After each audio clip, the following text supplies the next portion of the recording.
Hello. In the traditional motion picture story, the villains are usually defeated. The ending is a happy one. I can make no such promise for the picture you're about to watch.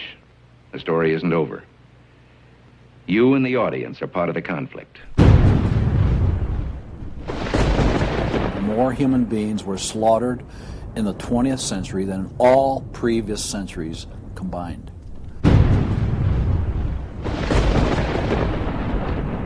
We're talking a congressional record, 135 million dead. Their entire purpose was to detach our culture from any moral anchors whatsoever. You look at the changes in America since 1960, perhaps. The whole culture's been transformed. They're coming out of the belief that the village should raise the child.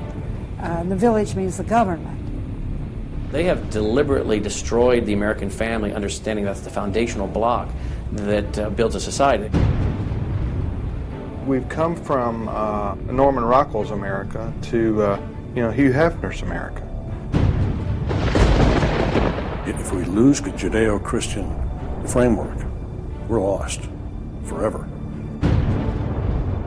The left wants you to think that the cultural changes that have taken place in America since the 1960s have done nothing but progress us forward toward a brave new world.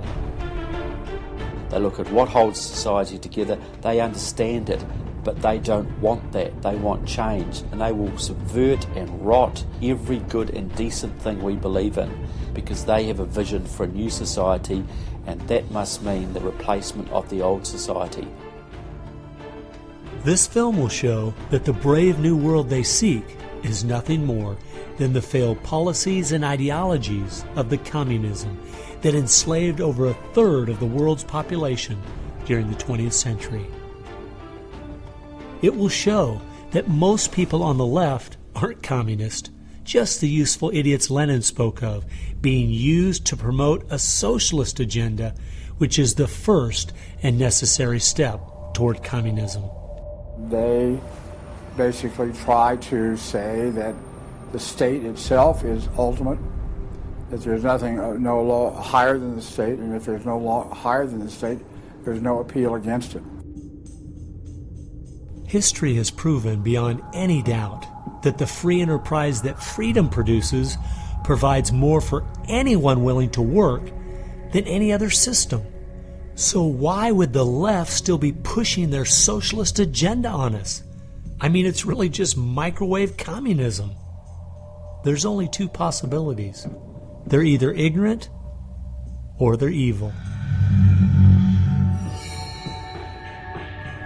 From my investigation over the last 2 years into what has caused America's drastic decline, I'm sorry to say the left won't be able to use the ignorant card.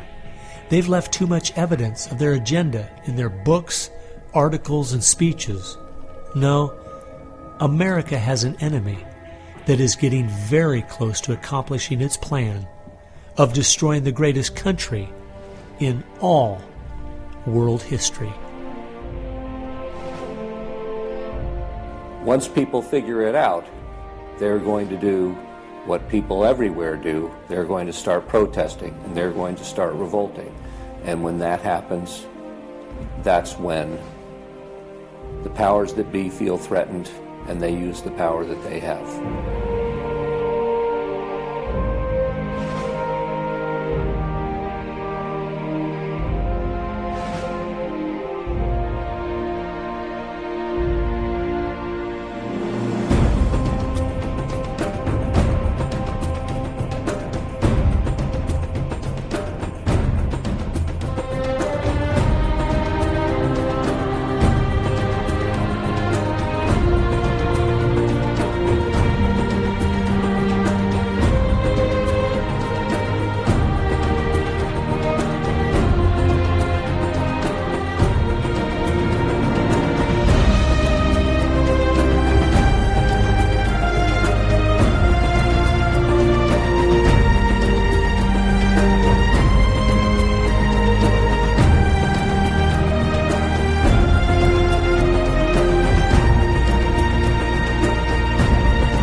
This story really begins for me back in the summer of 1992. I got a phone call from an older gentleman I knew who was a writer, and he asked me if I'd go attend a meeting for him at the University of California, Berkeley. He told me that the Communist Party USA had recently split over differences of how to best take America down. Some were wanting to still work toward a violent revolution, while others were wanting to focus their efforts on using public policy to subvert America from the inside. He was curious what they had to say. I mean, after all, the Berlin Wall had just come down, the Soviet Union had dissolved, and the whole world was saying communism is dead. So why were they meeting, and what were they up to? I was in graduate school at the time, and the whole idea of slipping in undercover into a communist meeting sounded pretty neat, so I decided to go. The first surprise I had was when I walked into the auditorium. I was expecting it to be filled with college radicals, but instead it was 50, 60, and 70-year-olds, grandparents, professionally dressed with briefcases, and I realized this might be a little more serious than I thought. As the weekend unfolded, I listened carefully as they outlined their plan and agenda and how they were going to infiltrate the institutions of America to influence us in the direction they wanted us to go. To destroy our families, they wanted to promote cohabitation instead of marriage. They wanted to try to get children away into government programs at the earliest age possible. And they also said they'd like to get behind the feminist movement because they felt it had been very successful in making women discontent with marriage and motherhood. To destroy business, they wanted to get behind the environmental movement. And in 1992, the environmental movement was very modest, but they thought it was the only vehicle capable of creating enough regulation and red tape to discourage business growth. And finally, to destroy our culture of religion and morality, they said, if we can get Americans to accept homosexuality, they thought it would begin to extinguish our traditional moral values Americans held. I remember thinking at the time, this plan doesn't seem very realistic. It's not something I'll need to worry about in my lifetime. It was 15 years later, I was appointed by the governor to be a state representative in the legislature. I'd only lived in my district for 2 years, so I thought it'd be a good idea if I wrote a monthly letter to the editor.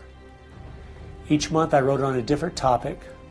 In January 2008, as I was contemplating what to write my letter on, I thought back to the meeting in 1992, and I thought of the goals they'd outlined and where America was today, and I couldn't believe how successful they had been. Our families were totally disintegrating. The environmental movement had become the most powerful force for destroying our free markets, and hate crimes legislation was being considered in Washington, D.C. that made it a crime to even say anything against the homosexual movement. I realized people needed to know what was going on. After I wrote this letter, within days, people were protesting at the Capitol. It was the feature story on the evening news. Controversial comments have state legislators buzzing tonight. After a freshman lawmaker alleges the communist agenda has infiltrated mainstream America. It's the big story, live at 6. And over 40 letters to the editor had been printed in response to what I'd said.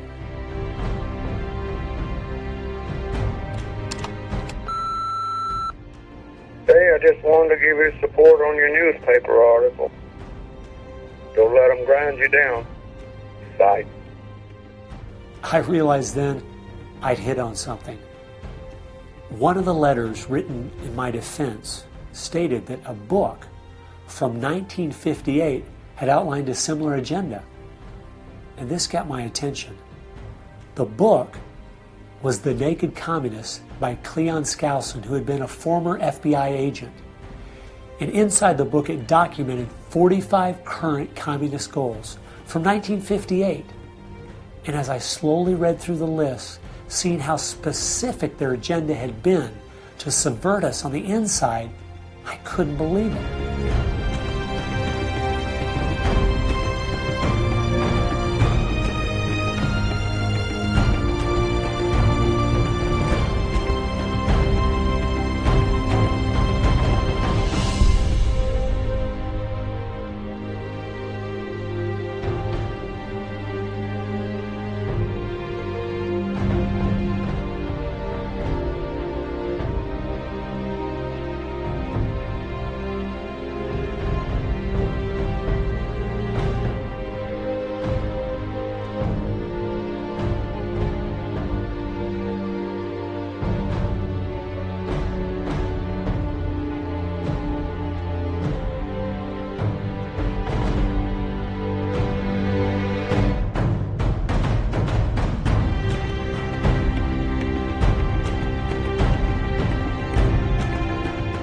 They'd accomplished almost every single one of them, and nobody seemed to be noticing. For at least the last 50 years, they'd been working actively behind the scenes, in the shadows, trying to move our people and our culture in a direction that was designed to destroy us.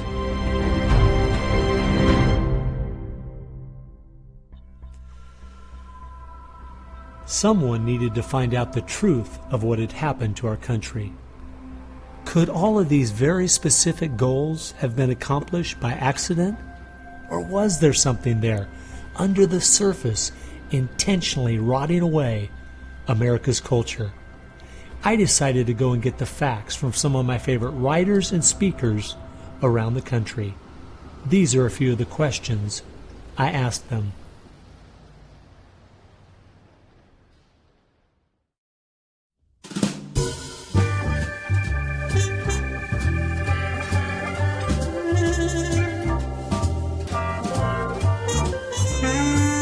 The common myth is that communism is dead, but there are more Communist Party members in the world today than there ever have been.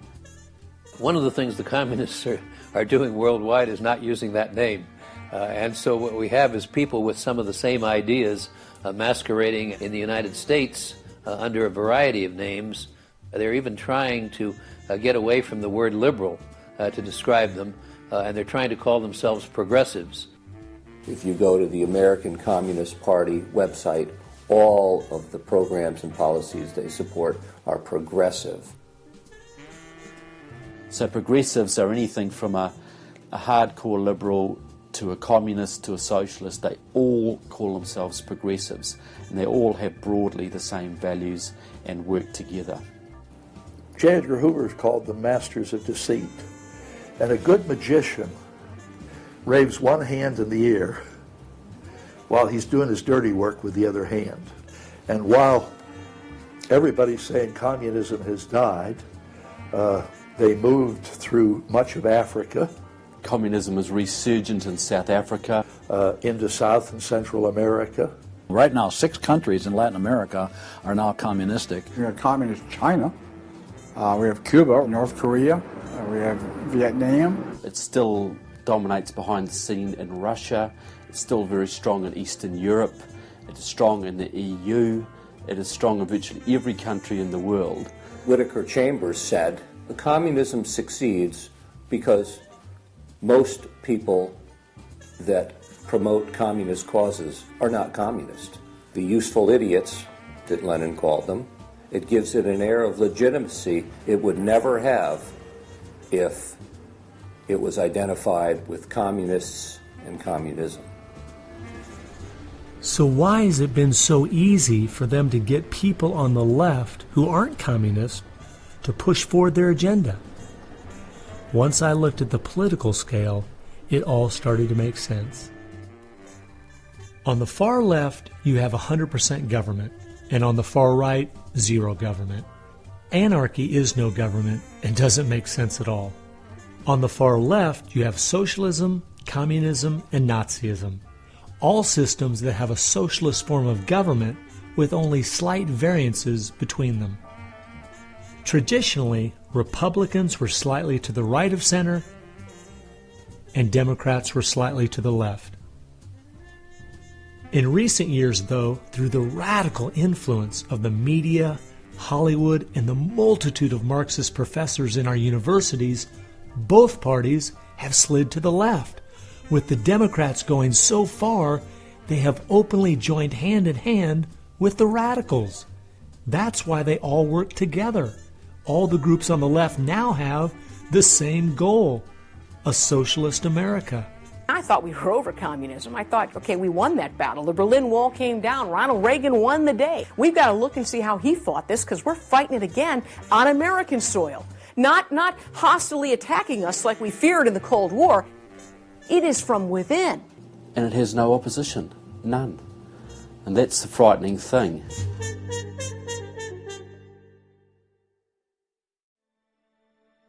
I think it's pretty clear to see communism isn't dead. They now disguise it by calling it different names, but the ideas behind it are alive and well. Almost 1.5 billion people still live in openly communistic countries. But unfortunately, most of us in America who are under the age of 50 have no idea what communism means to the people who live under it.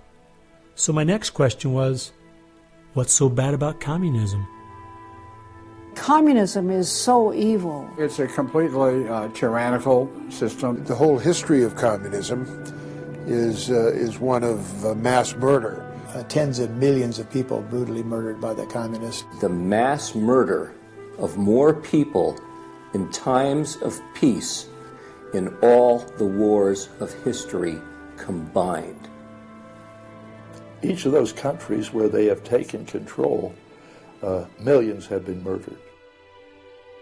When you're asking for what is the legacy of Marxism, it is the greatest killing machine in all of human history.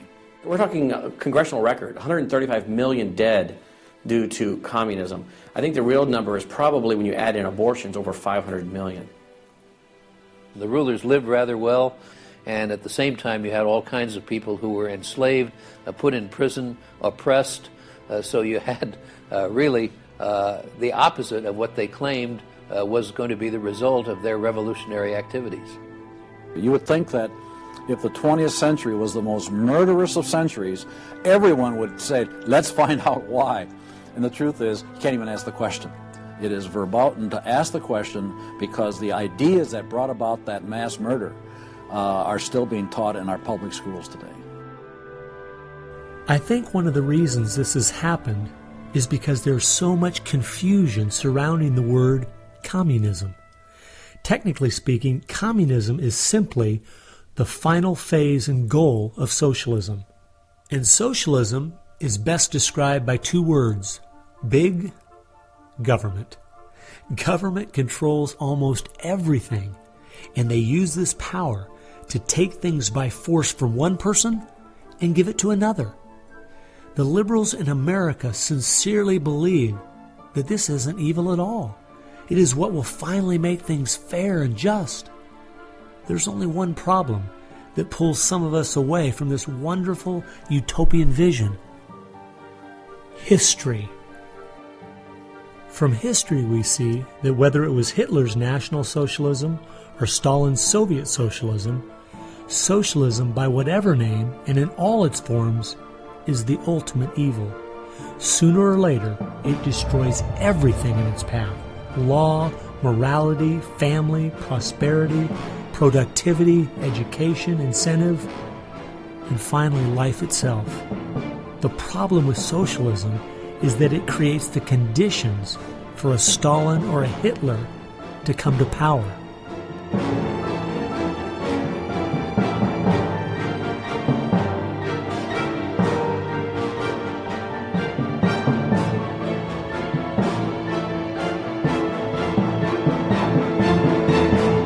And that's why communism has such relevance today. It's the final destination on the road we're traveling.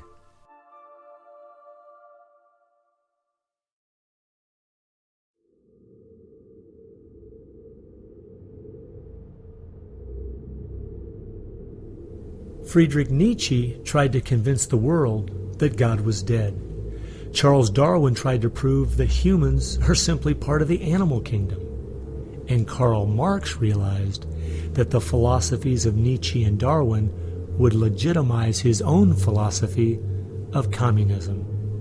He knew their ideas would justify the brutality and slaughter that would be necessary to implement communism worldwide.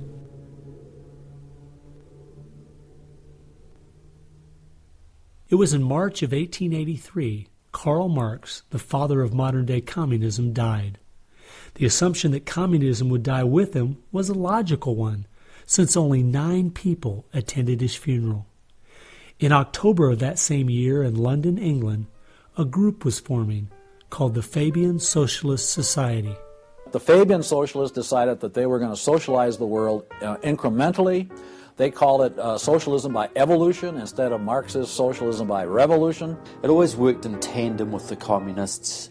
Some Fabians were also communist. There was a bit of interchange of membership. The Fabian socialists are slowly but surely bringing about the socialization of the world. Europe is pretty well done. They are now working in Latin America. Latin America is not just socialistic in many countries. They're all already Marxist. You have hardcore Marxists in Venezuela, in Nicaragua. El Salvador just went communistic, and of course Fidel is sitting right there laughing at this whole thing.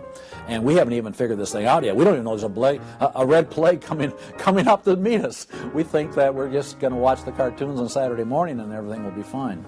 They had a lot to do with bad stuff happening. There are two things I found that gave me a good idea where the Fabians were really coming from. First of all, their symbol was a wolf in sheep's clothing. And secondly, George Bernard Shaw, who was a leader in the Fabians for almost 50 years, said, quote, "I am a communist, but not a member of the Communist Party. Stalin is a first-rate Fabian. I am one of the founders of Fabianism, and as such, very friendly to Russia," unquote. Fabians eventually begat the Students for a Democratic Society, which begat the Weather Underground, which begat basically the social changes that have happened in America in the last 40 years.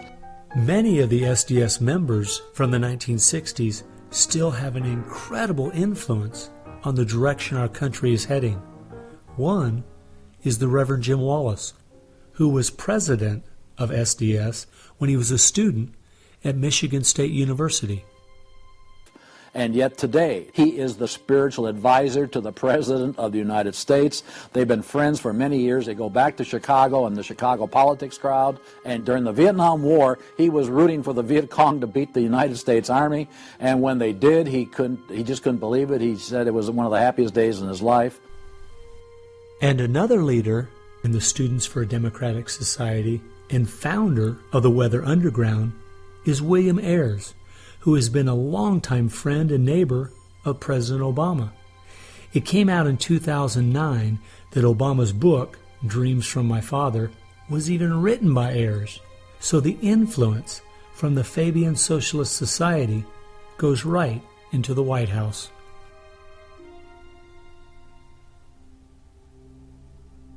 The next group I found that has seriously impacted America's culture is the Frankfurt School. The Frankfurt School was a sort of an outpost in America of European socialism. Willy Munzenberg, with a few other Bolsheviks, founded the Frankfurt School. The two leading members are Herbert Marcuse and Franz Neumann. Franz Neumann was, in fact, a Soviet agent. Their entire purpose was to stand the entire educational system of the West, and the United States in particular, on its head. Bertrand Russell, who worked with the Frankfurt School, said, "By using psychological techniques to teach the children, we will be able to produce, quote, an unshakable conviction that snow is black," unquote.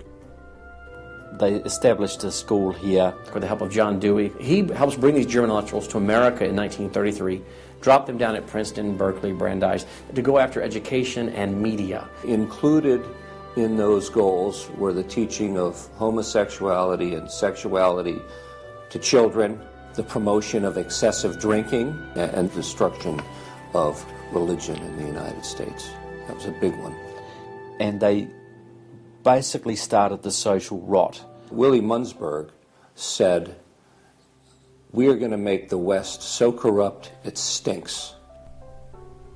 I love spending time with my family, July 4th, baseball, and apple pie, and my mind can't even comprehend that there were groups of intellectuals back in the 1930s plotting and planning how they could make America so corrupt it stinks.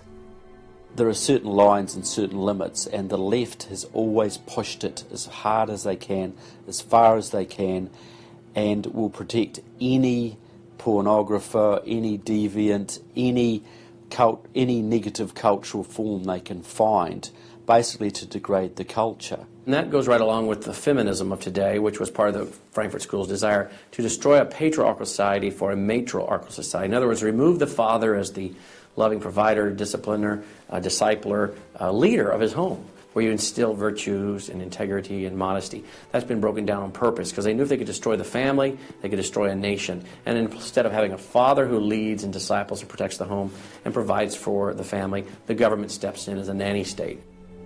The Frankfurt School developed the concept of cultural Marxism. Penetrate the culture, take it over, and then everything else will follow.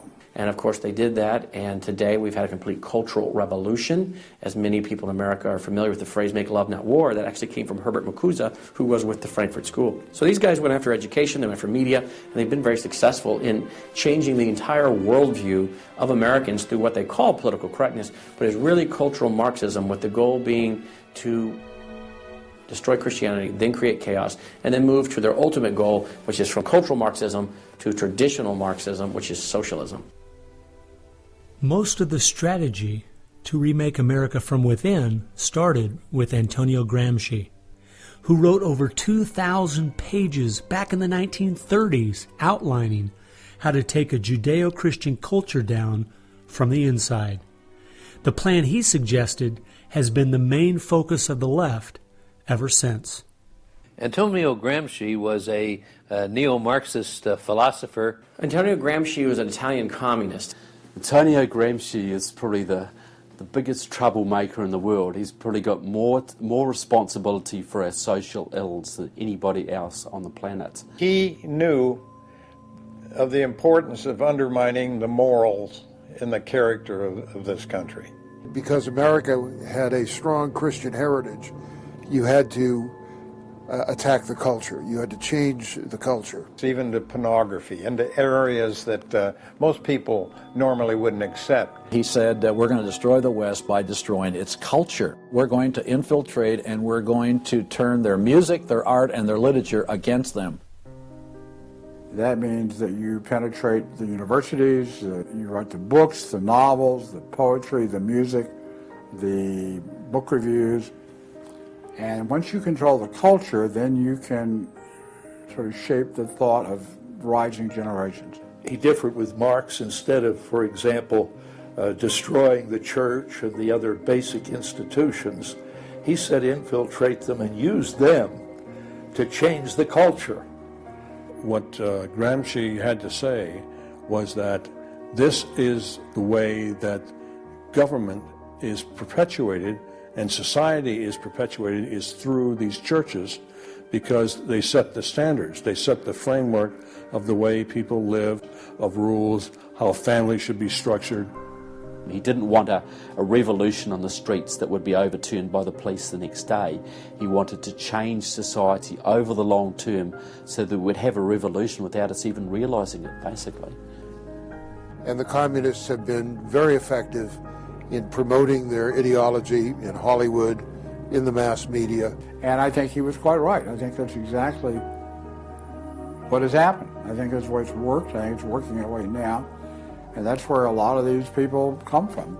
And that's been the big success story of communism in the last 50 years. It's the professors, it's the educationalists, it's the journalists. They are the shock troops, the Gramscian shock troops of the future. And one of Gramsci's all-star disciples, Saul Alinsky, became one of the most influential radicals of the 1960s. Well, Saul Alinsky was a prominent radical in 1930s Chicago. He worked closely with the Communist Party. He used to go down and train at the rifle range with Leon Dupre, who was later a mentor of Barack Obama. And they used to train to shoot because they knew the revolution was just around the corner. But that didn't come, so he got a bit more subtle. Well, Saul Alinsky called for a community organizer to stir things up, to create agitation. In fact, he said, you'll be accused of being an agitator, and that's exactly what you are. He wanted the haves and have-nots fighting with each other.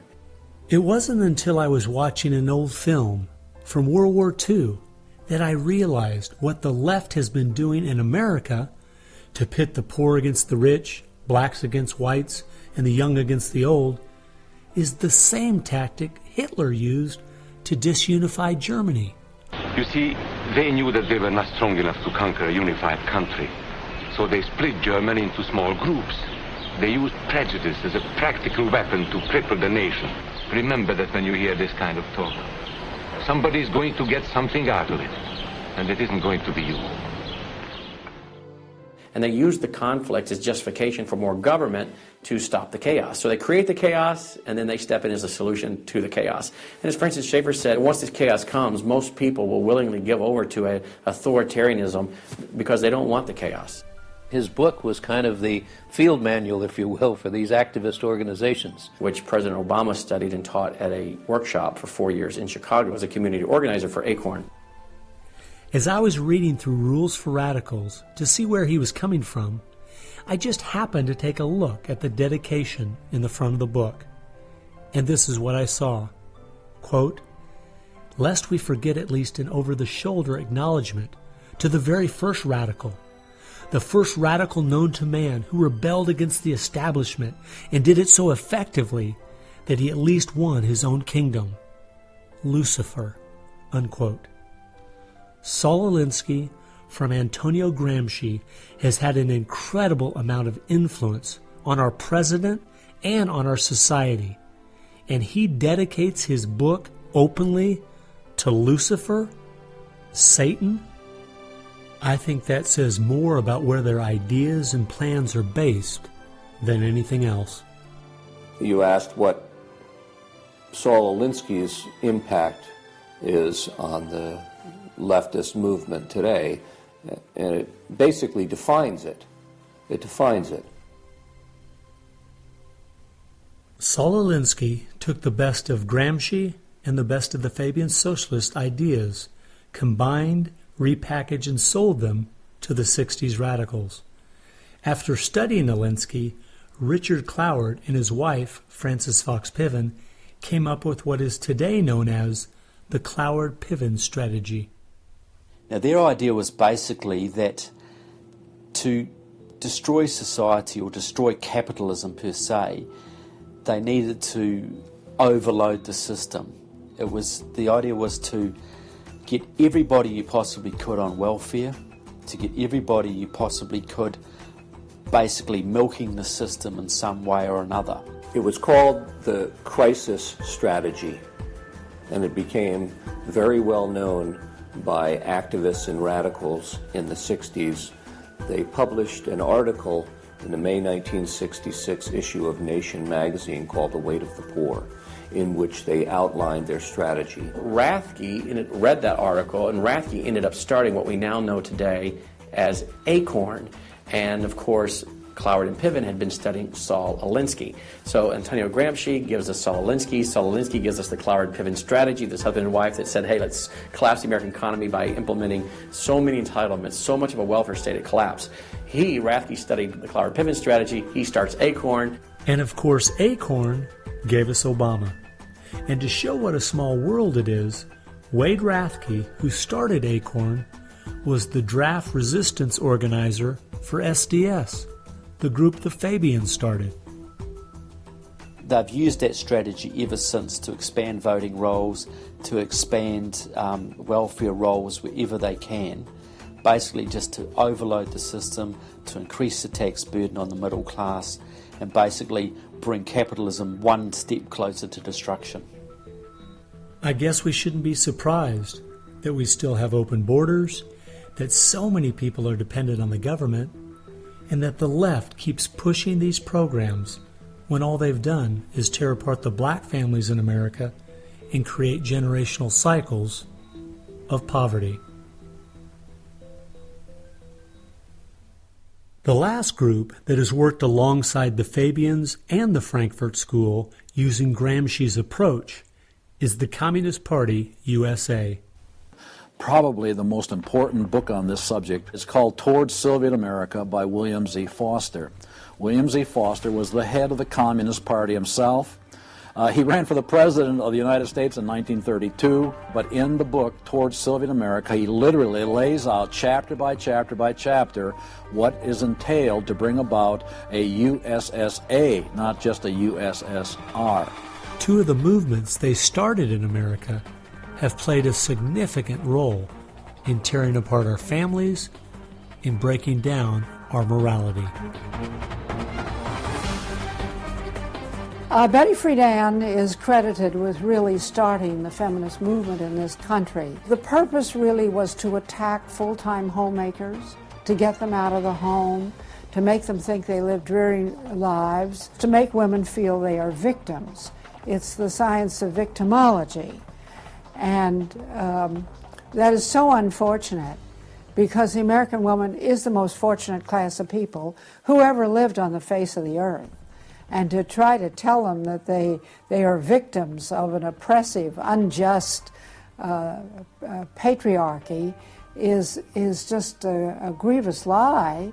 But unfortunately, they are teaching young women that and have been doing it for many years. While Betty Friedan was pushing her book, Feminine Mystique, she implied that she was coming from the point of being a frustrated housewife herself and just wanted to be a help to other women. But later in the 1990s, it came out she was in fact a radical propagandist for the Communist Party and a staunch supporter of Stalin. So when she had described the American family as, quote, a comfortable concentration camp, unquote, it wasn't because of her experience at home. It was because she was just doing her part to dismantle our families. I'm a student of communism, and the communists set up various groups and various societies.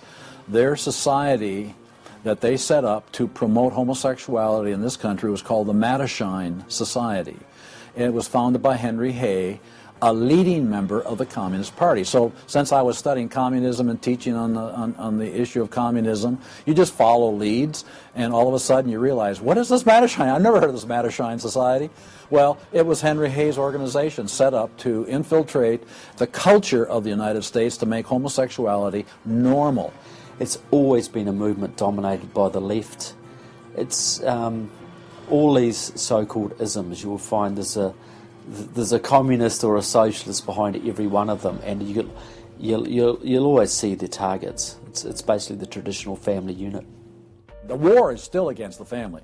If you go back to the Communist Manifesto and read Karl Marx carefully, the war is against what they called the bourgeois family, which was really the biblical family, father, mother, and child. They want to plow through marriage. They want to change the very definition and meaning of marriage, because their open door to engineering society in this utopian way is blocked by the very values of our Christian civilization that's taught through marriage. And so the left just has got to destroy the family, because if there's any one thing that will prevent the left from carrying out its agenda, it's healthy and strong nuclear families. And so from the Fabian Socialist Society to the Frankfurt School to Antonio Gramsci and the Communist Party USA, from these four you will find connections to almost every left-leaning person and organization in America. Their influence has been incredible.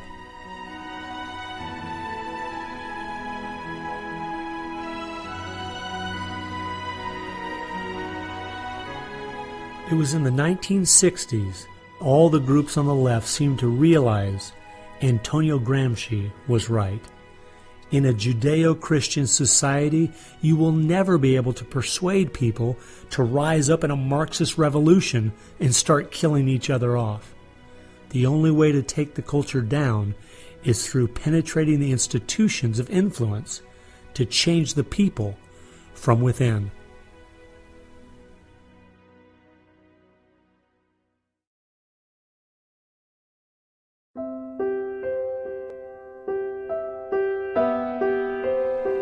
I guess the biggest surprise I had while studying these four groups was seeing that a large part of their agenda was trying to make us an immoral people. The communists knew in the 1930s and since that time, and the leftists know today, that if you can break down the cultural traditions, the basic rules of morality, then it's much easier to move people in different directions that are counter to the good of society. They recognize that it's all part of the same fabric. Their ideologies all work together to break down families, to break down the sanctity of human life, the value of human life, to break down the idea that there is a God that we are accountable to. They essentially are validating the Judeo-Christian worldview by the very things they attack. Because in their effort to destroy our culture, they know that they have to go after the very things that the Judeo-Christian tradition honors and values. Morality, belief in God, faith, the importance of family, the sanctity of life, the sanctity of marriage. It's amazing our enemies could see our morality was our greatest strength. And yet so many Americans don't seem to get it. Morality is simply having the character to do what you should do instead of what you have the freedom to do. And that's the only way freedom works. A people cannot be given freedom without morality, or they will self-destruct. And that's what we see happening in America today. The bottom line is freedom and free enterprise are simply fruit on the tree of morality. Our founding fathers clearly understood this principle, and so do our enemies.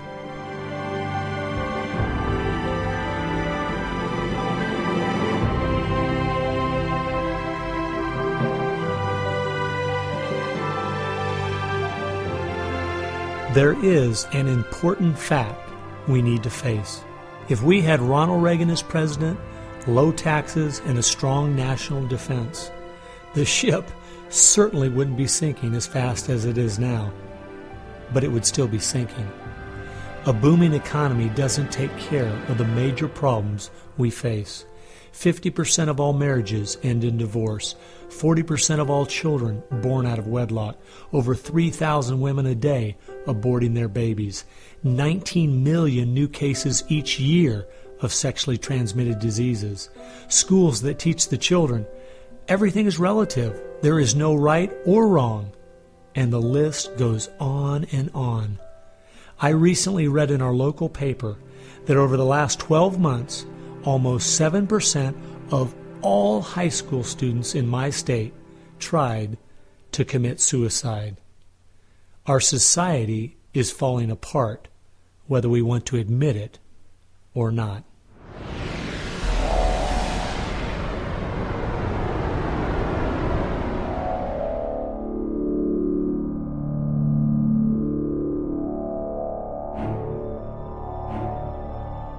Karl Marx had the insight to see that dethroning God and destroying capitalism went hand in hand. As you attempt to dethrone God by erasing the morality in a society and destroying his institutions, the family and the church, you are destroying capitalism. Because as the families fall apart and the church loses its influence, society starts to crumble. And then government has to expand to pick up the pieces. The question, as Whittaker Chambers put it, was God or man? God or man? Karl Marx was an atheist. Marx's philosophy was that people existed for the benefit of the state. What Marxism did and does, and all the other isms of the modern era, is to try to dethrone God by deifying man. You have to discredit God. He's your competition. The 20th century ushered in several ideologies that sought to devalue God and elevate man. Communism, relativism, humanism, they all deny that there's a God, and they claim that by doing so they're really elevating man. But if you look at how each of those philosophies end up working out in real life, there are always some classes of human beings that don't deserve the same value or rights as anyone else. To turn it around, to believe in freedom, the way we have been raised, you have to believe that there's something precious about every human person. And of course that's from the Bible. Imago Dei, we are all created in the image of God. Therefore, every human being is entitled to respect and dignity and freedom, and that is distinctive to biblical religion. You don't find anywhere else. Almost all the ideas that have made America such a unique and great country our founding fathers got straight out of the Bible. I guess that's why the left only has a problem with one religion, biblical Christianity. They never complain about separation of church and state when it comes to Islam, Buddhism, Hinduism, or any of the other religions. In fact, a couple years ago, the Dalai Lama came to my town, and during the school day, at taxpayers' expense, thousands of our local school children were bussed in to hear him talk. I wonder if they would ever do that for someone like Billy Graham. No, they must destroy the Bible's influence in America so they can step in with big government in its place. It's an age-old question. Are we going to believe in God, or are we going to play God ourselves?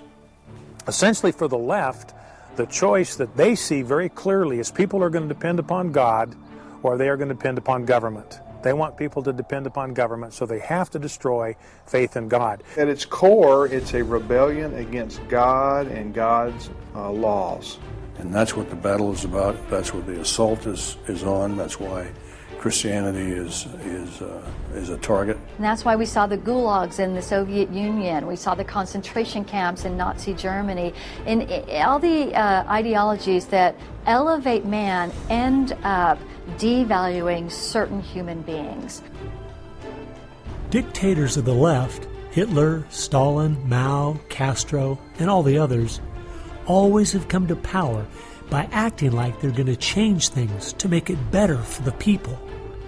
Yet history has shown us the devastating results that have happened every single time. There is no example in history of big government that didn't abuse its power over the people. But people who have believed in the God of the Bible and that our rights are a gift from Him to everyone have always stood up for the preciousness of every human life. You look at those who have fought for true human rights throughout the ages, and it's those that do have a strong faith in God, those who fought against slavery, and those now today who are fighting for the sanctity of human life. Like the Declaration says, we hold these truths to be self-evident, all men are created equal. Aristotle didn't believe that. He said, no, some people are born to be slaves, and some other people are born to rule over them. And the reason that you and I know different, and it's not because we're smarter than Aristotle, he was a smart man.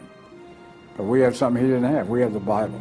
And so, therefore, that's where we get these ideas. And from pagan antiquity or neo-paganism or all the modernisms, you get the opposite.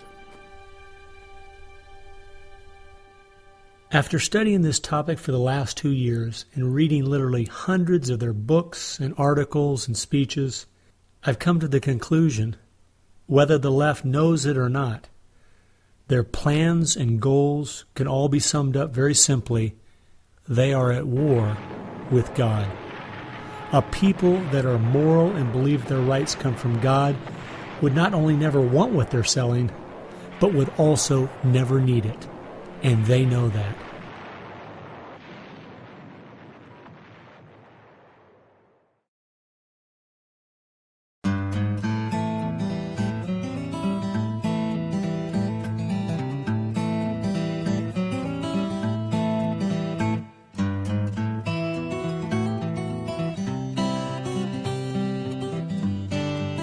It's obvious if you're trying to subvert a country, you want to control the news. You want to control public opinion. And a lot of people realize, well, there's a biased media, and most people know that. Even the Washington Post admitted it. Yeah, we were biased for Obama, so what? And when you enter into the equation, so what?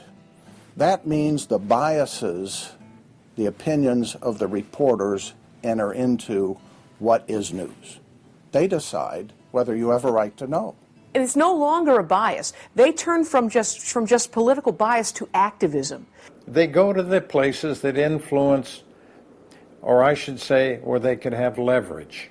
Generations of journalists have been trained to interpret events, interpret the news, not report the facts, interpret the news. They do not deal in facts because facts aren't effective for them. They have very few facts on their side. They've gone into and penetrated these major areas to where they can influence it in the direction they want to go. We've seen a massive shift away from old-fashioned objective news reporting to what he called interpretive reporting, what others call advocacy journalism. And it's advocacy for a cause. And as a result, we have a news media in the United States that is extremely liberal at the present time. Which was a major, major goal, to control not merely the newsprint, but the television media and Hollywood. Stalin said himself, if I could control Hollywood, I could rule the world.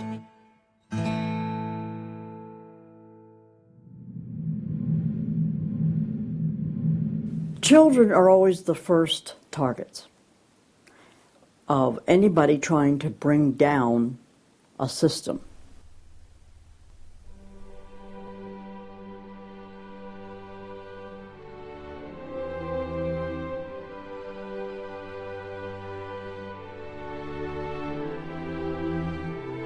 John Dewey is believed to be the most influential man in the whole area of public education. He went to Russia in 1928 to help study the Karl Marx way of education and bring it back to America. Dewey was an atheist. He was a socialist, a humanist. He was part of the Socialist Society in America, helped found that. What he believed in was that education should socialize the child to make him a willing tool of the state. It might be surprising to some that the man who is still idolized as the father of public education in America is the very man who did everything in his power to dumb down our children so that they would willingly accept his vision of a socialist America. It started with Dewey in the early 1900s. It expanded, really expanded since the 1960s. The hard left gets control of the teachers' unions and the training colleges. If you've got those two institutions, you can pretty much dictate all educational policy. The people who were demonstrating against our country and against our government in the 1960s have now become tenured professors in the universities. So they're the ones who are writing the textbooks, teaching the teachers, running the teachers' colleges. And it's self-perpetuating, because once you have the universities, then you train more cadres and more and more and more. And they discovered that they could do more to remake our country by going into the schools than they could by throwing bombs. I believe the average patriotic American underestimates the importance and influence education has on their children. That's how the large majority we had in 1980 to elect Ronald Reagan in a landslide has been lost. It's not because the other side has had lots of children. No, they're aborting theirs. But instead they're capturing ours through the propaganda they teach them, 7 hours a day for 13 years, and even longer if they attend college.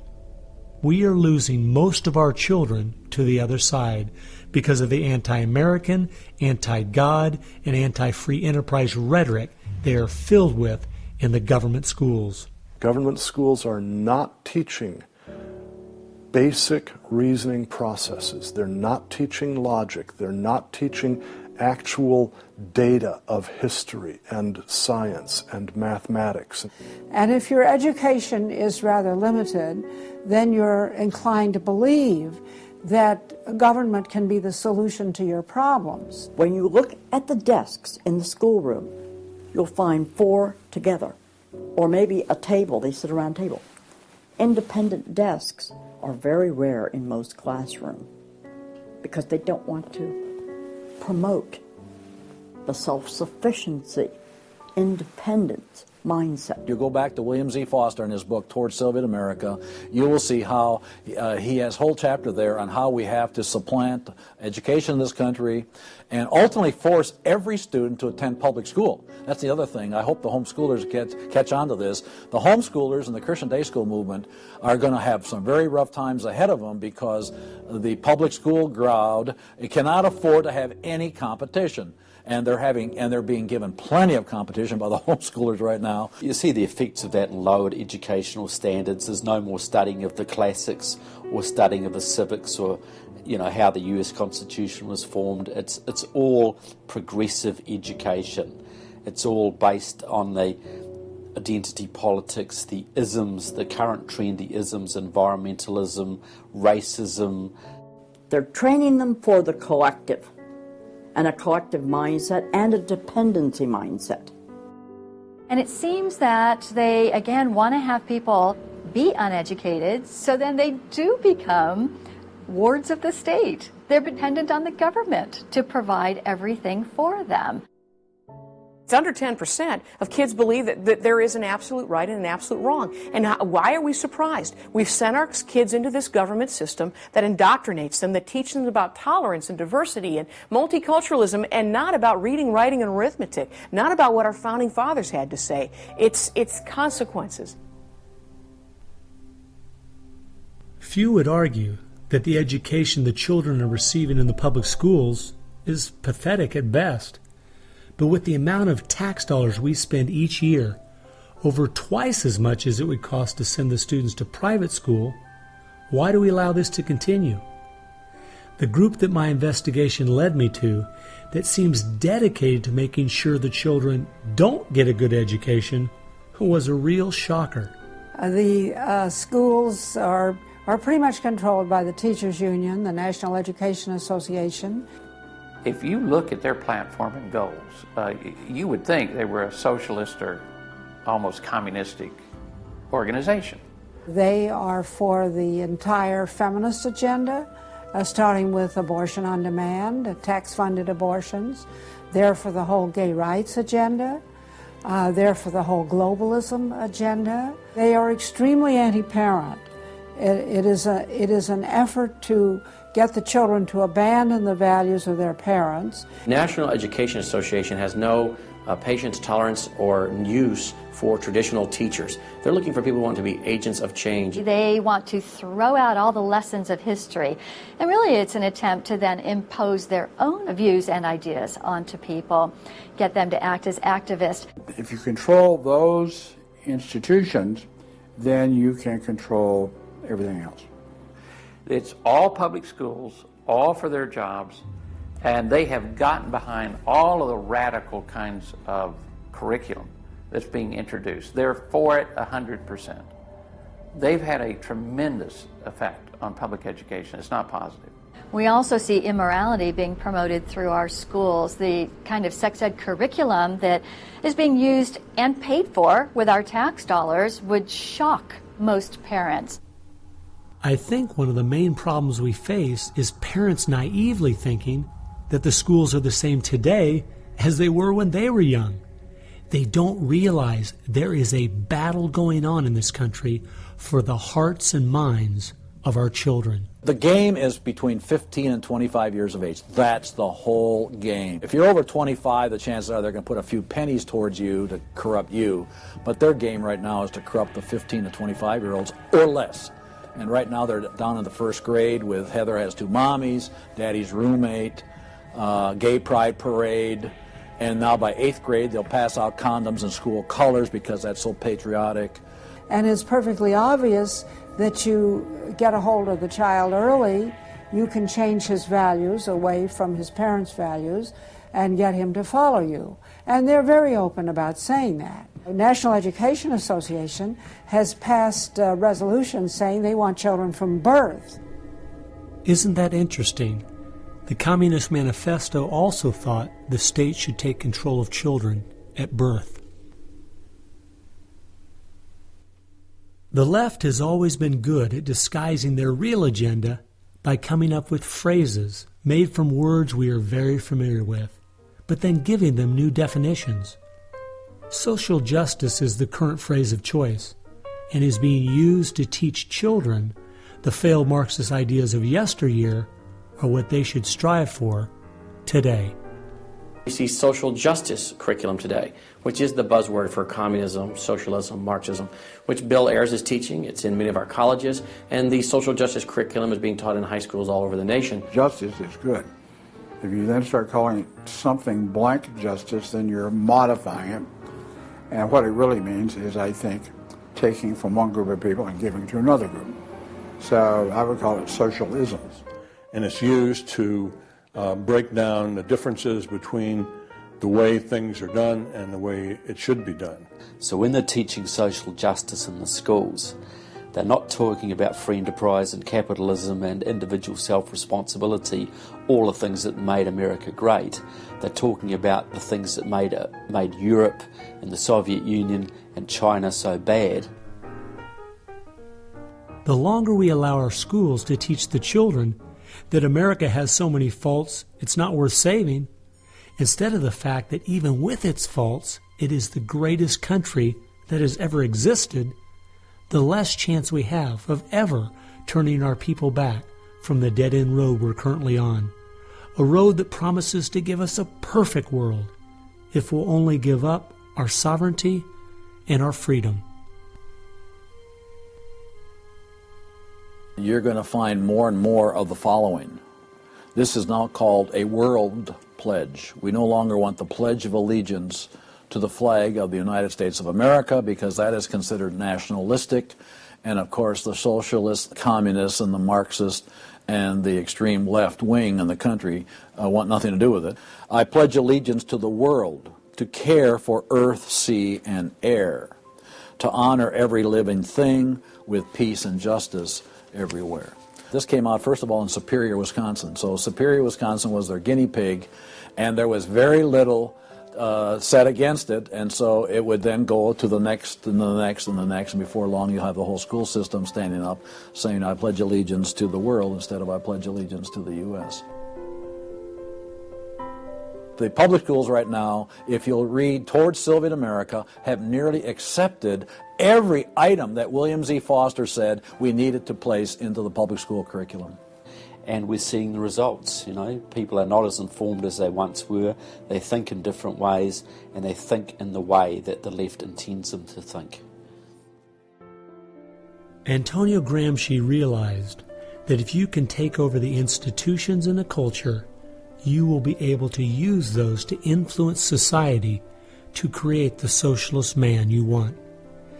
I think the most brilliant part of his plan was that he realized you could not only create a man that wanted big government to take care of him cradle to grave, but, and this is the genius of Gramsci, you could create a man that needed big government to take care of him cradle to grave. A man so dumbed down and so minimized in society, he wouldn't have the intellect or character to take care of himself. The reason this is so deadly for America is that once we have a certain percentage of the population in that category, our limited constitutional form of government is no longer possible because too many people won't be able to exist in that framework. We are approaching that tipping point rapidly.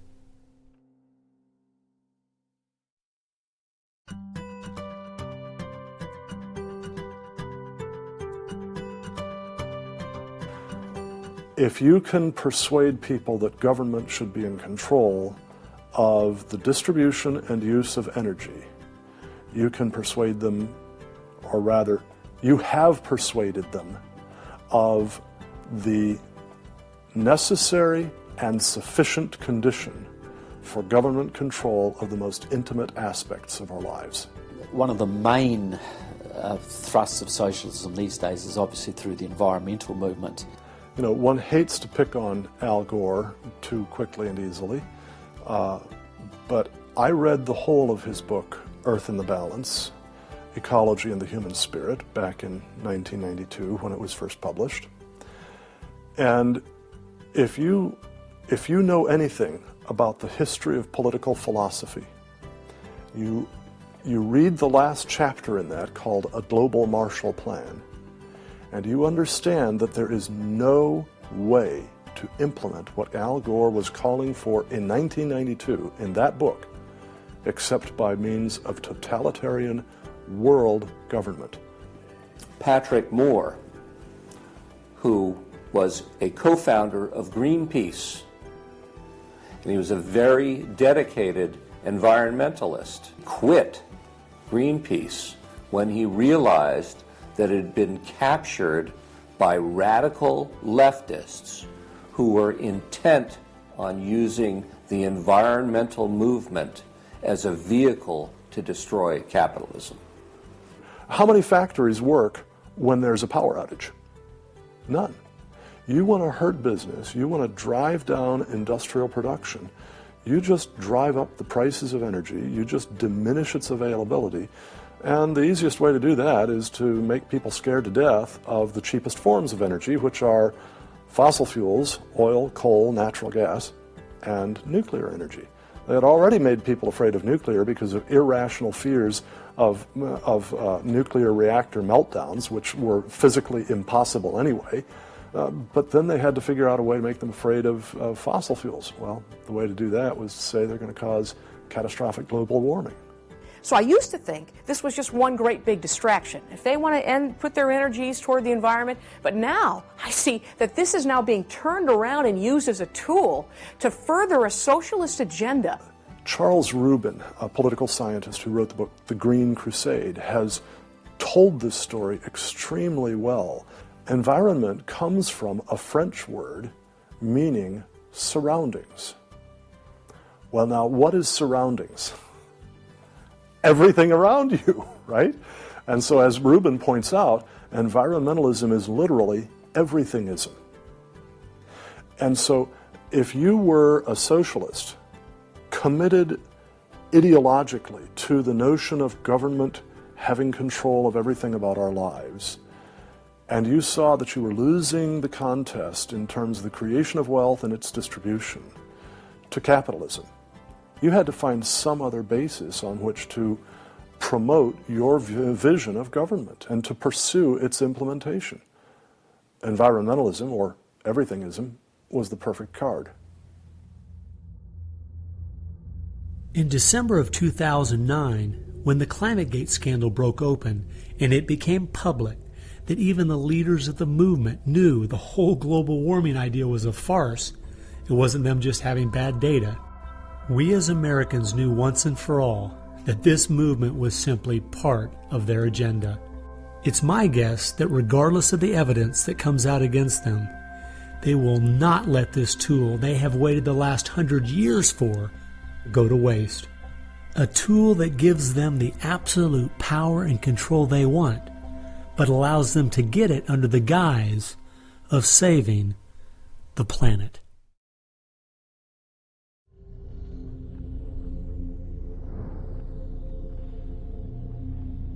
He was born of left-wing parents. He was mentored as a young man by a Communist Party member called Frank Marshall Davis. Now, Davis joined the Communist Party in Chicago, and he was very well connected there. So young Obama eventually wound up in Chicago, and he started working with the very same people that had been working with his friend Frank Marshall Davis. All of his associations have been with people that are way left of center, hardcore left. And he's doing nothing more than what is predictable based upon that background. The nicest word for his agenda is a socialist agenda, and we could go on down the line of the other descriptors of the types of an economy and a society that he's building. He's all the things that Gramsci wanted to use for social change. Yeah, he's the epitome of the movement. If you think there's no way that so few could be so effective, consider this. When the Communist Party USA split in 1992, the group that formed was the Committees of Correspondence, and it was their meeting I attended that summer at Berkeley. As I started researching that group, I saw that many of the same people who started or have worked with the Committees of Correspondence and its sister organizations were the same people who were involved with President Obama's campaign and administration. I found file after file on Trevor Loudon's website documenting with footnotes and photographs these connections. The radical left has been so successful they have persuaded the American people to put one of their own in the White House. Socialism and Marxism go together like Mary and Mary's little lamb. The general populace knows very little about what the socialists are up to. If you're going to find socialism, you're going to find the hardcore communists right behind it. One of the main avenues has been through what they call the Congressional Progressive Caucus. 20% of the US Congress are members of this organisation.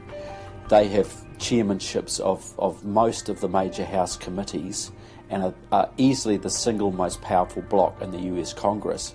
And virtually all of them are tied to either Democratic Socialists of America, the Communist Party USA, or other radical organisations. We're literally at this very time watching what's transpiring and has been going on from the Fabian socialist point of view from 1883 to the present. So these guys don't give up. And they're going at a breakneck speed because they know they've got an opportunity now to change America in a way that can never be changed back.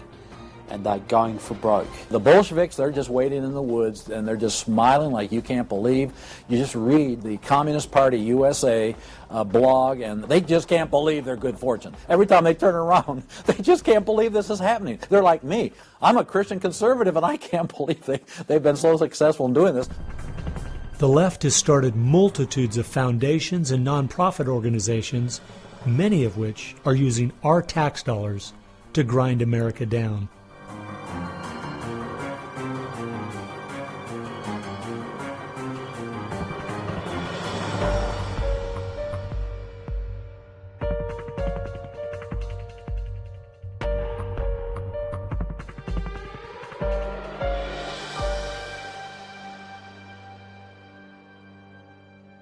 They use all kinds of patriotic words to masquerade an extreme leftist orientation, which, if anything, would enslave the people in the same kinds of things with the same kind of ultimate results as communism had. The communists will let the socialists go so far, and then ultimately the communists really turn on their fellow socialists and they wipe them out too.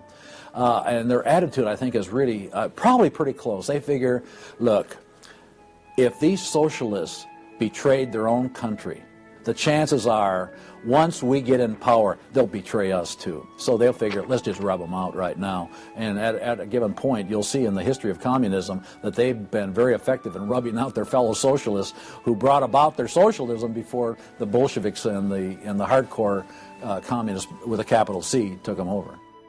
One thing we do really have to recognize is this is a domestic enemy. This is not just people with different ideas.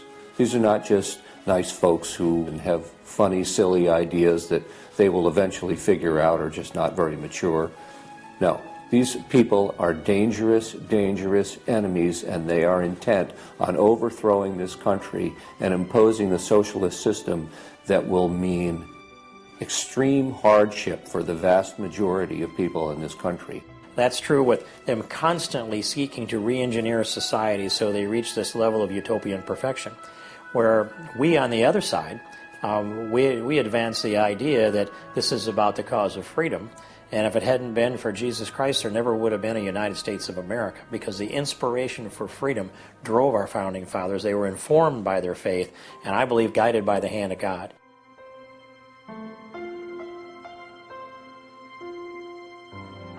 No. No. Perhaps treacherously close. It is never over until it's over. When the fat lady sings, isn't that the slogan? And when the fat lady sings, it's over. Now, she might be clearing her throat. We saw the great country of Germany in the 1920s brought to its knees. Hitler came into power and destroyed the country. We see countries like Zimbabwe in Africa, which was once a prosperous breadbasket, now just wrecked.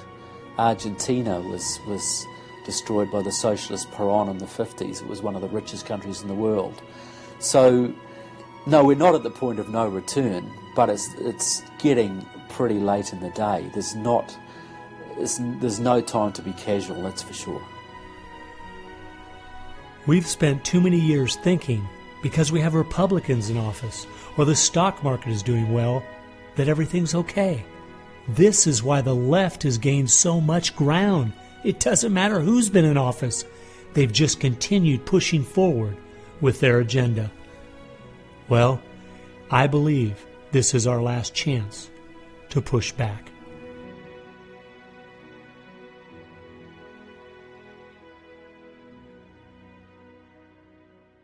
If people are looking for something to do, we have our work cut out for us. I believe one of the things that we can do that will have a profound impact in changing America is praying.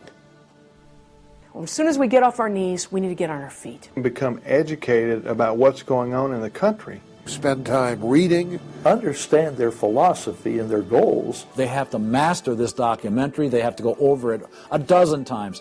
It might be having a monthly movie night with family and friends, watching one of the many great documentaries out there about what is going on in our country. One of the things that I think people in the United States who believe in our country, believe in our values, can do, quite frankly, is stand up for those values, to make their views known. And there's times that you got to speak up, and you've got to call things what they are. We need to be willing to be criticized and to not be silent because of the criticism. It was Martin Luther who said, if we're faithful on all battlefronts besides, it's precisely where the battle's the hottest, then we're traitors to the cause. I like to quote Abraham Lincoln, who said that silence makes cowards out of the best of men. And we got a lot of people that need to be speaking up right now. We have an obligation to speak the truth about the policies that are taking us 180 degrees from God's will. Expand within your church. Expand within the people you have contact. Bring them up to speed and knowledge on what's going on. We need to organize those around us by simply mobilizing the unique groups of people we are in contact with and being their source of information. We can have an extraordinary effect. Lenin said that the organized minority will beat the disorganized majority every time. Why should we be buying products from companies that are going to fund organizations that attack our values? They need to be really smart in using the mass media. They might want to blog. Using the power of YouTube and that sort of thing to educate as many people as possible. A good YouTube video can reach millions of people. And if Susan Boyle can do it, why can't we? If you do the right kinds of things on YouTube that are creative and do them frequently, you can drive a message through society, influencing millions at almost no cost. We need to be the people who graciously but consistently make contact. And express to those folks we elected what we want them to do, and what we believe in, what we think is right. And if they don't follow those things, then we need to make efforts to get them out and get other people in that will. Pick the good ones and stick to them. Don't waste your time on people who won't stand up for their country. All the others are making contact. The people who really want to honor America need to make contact. We also need to be influencing our own families. We've got to teach our own children and grandchildren the difference between truth and error, why they believe the things they do, and the true source of America's greatness. If what we're talking about is true, the most important thing we can do is protect our young, because that is where all of this is leading. They need to get that younger generation under their belt. And more parents are going to have to say, they're just going to have to sacrifice and take responsibility for their kids' education, because that's really where it starts, to impart that belief. The Southern Baptists, we're seeing that 85% of their kids, after they get out of their home, are essentially rejecting their faith, rejecting what they were taught. And of course, I think the reason for that is because their parents didn't have a lot of influence over them. I believe the public schools are the greatest cultural influence in this country. You homeschool your kids or get them in a Christian day school. If there is any way at all, homeschool your children.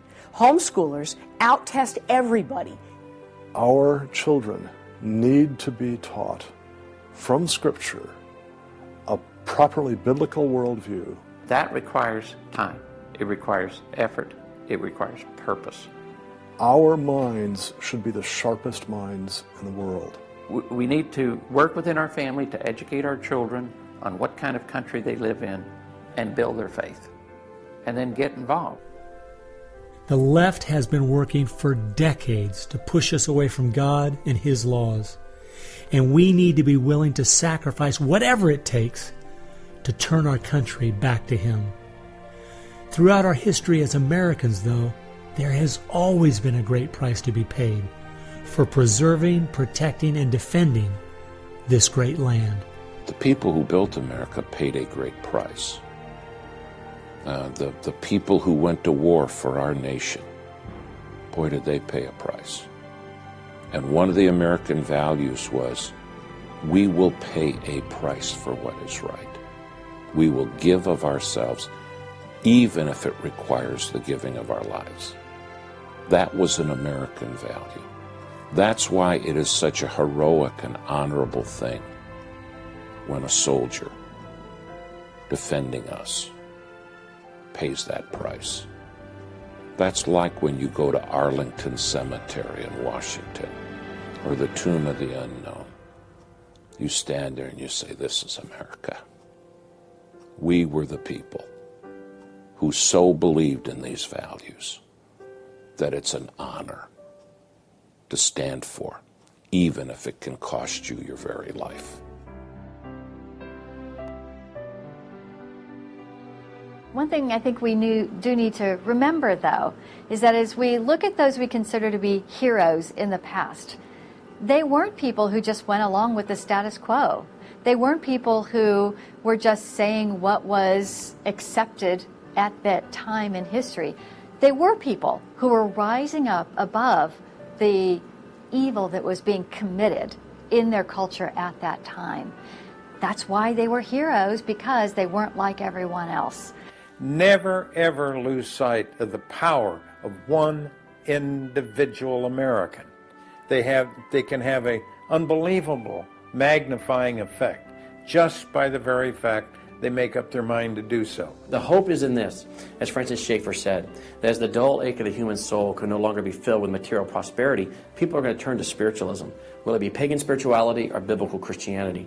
We know, according to the Denver Post, June of 2008, pagan spirituality is doubling in America every 18 months. So we better get out there, because I'll tell you, pagan spirituality and Christianity will both get you to God, but one will get you there as your judge, the other as your Savior. If we humble ourselves, we fall to our knees, if we seek His face, we pray, and we turn from our wicked ways, then we have a chance for God to hear from heaven, to forgive our sins, and heal our land. And if we are being judged, then we need to use this as an opportunity to show people that this judgment in this life is nothing compared to the judgment that's to come, that's eternal, and really make them understand the importance of fleeing God's wrath by accepting Him, repenting of their sins through faith and repentance. I believe that's the only chance, the only hope we have as a nation. Hope is not found in rhetoric. Hope is found in God, the God of creation. And you know what? Our founders were in covenant with that God. You need a dedicated, informed, praying Christian making things happen and being determined to do so.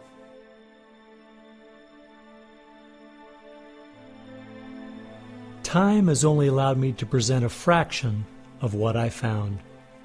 The reason I called this film Agenda is because I wanted to make a clear distinction between what I was researching and all the conspiracy theories out there. The dictionary says a conspiracy is an evil plan formulated in secret by two or more persons, but an agenda is simply a list of things to be done. At every turn of my investigation, I have found agendas by people and groups of the left outlining their plan in their own words. They've been doing most of this right out in the open. Some of you might be thinking, these Marxist ideas aren't the most serious threat we face. What about militant Islam, our open borders, the national debt, or even China? Well, I agree. America is facing so many serious threats right now. But the reason I believe this is the most dire is because it's destroying us on the inside. Through the political correctness and dumbing down, it's causing us to lose our ability to call evil evil and stand against it. I fear for our country. If we go along business as usual, not informed, not aware of what's going on, then the very small minority that have a plan and are great at organizing the uninformed and misguided will make sure their plan is carried out. I hope you realize it won't just be your children and grandchildren that pay the horrific price of living in the society they're trying to create. No, it will be far worse than that. Every time a civilization goes down or a country goes down militarily or economically, somebody else fills the gap. Now, if you look around the world now, it's going to be China, which is massively arming. You've got Russia, which is becoming increasingly belligerent.